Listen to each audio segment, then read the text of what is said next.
plus de vues et de likes que lui. Des fois, je vous promets, on est là et à juste titre, hein. On se dit non mais la compétition féminine, il faut faire attention à telle personne, il faut faire attention à les copines et tout.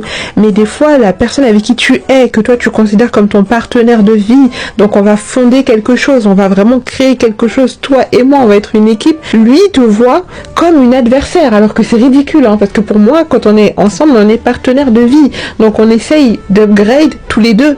Mais il y a vraiment des hommes qui se mettent en compétition avec vous. Et ça, souvent, c'est subtil, mais tu vois, ça va être des hommes souvent qui vont vouloir te faire culpabiliser.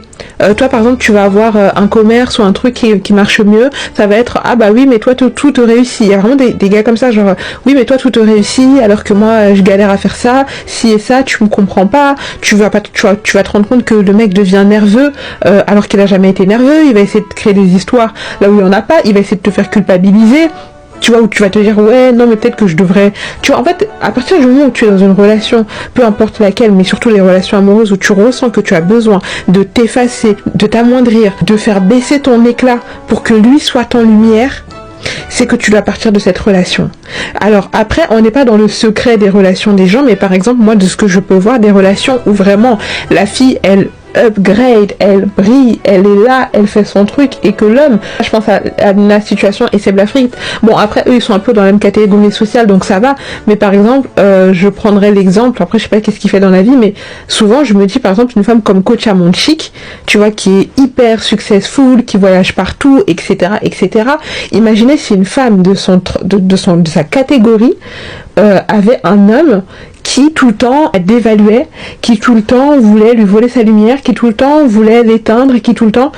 Vous voyez, c'est super. Et c'est pour ça que même il y a des personnes qui disent que le choix le plus important que tu fais dans ta vie, c'est le choix de ton partenaire de vie, parce que ça peut vraiment influer sur ta réussite, parce que avoir quelqu'un qui est tout le temps là, autour de toi, ouais, vas-y, t'en es capable, tu peux le faire, on va surmonter ça ensemble, tes problèmes sont mes problèmes, etc., on va le faire. Bah t'as 1 milliard de fois plus de chances d'être boosté et de croire que tout est possible et que tout est réalisable. Mais quand tu as quelqu'un autour de toi qui est tout le temps là en train de te...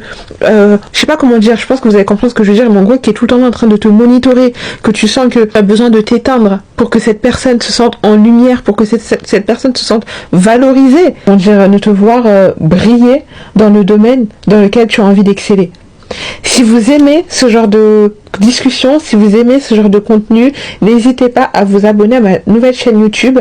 Pour l'instant, il n'y a pas encore de vidéos, de podcasts, de sujets que je compte aborder, etc. Mais c'est des thématiques sur lesquelles je suis en train de travailler. Je me suis donné un objectif, c'est vraiment au mois de janvier, essayer de sortir un podcast par jour.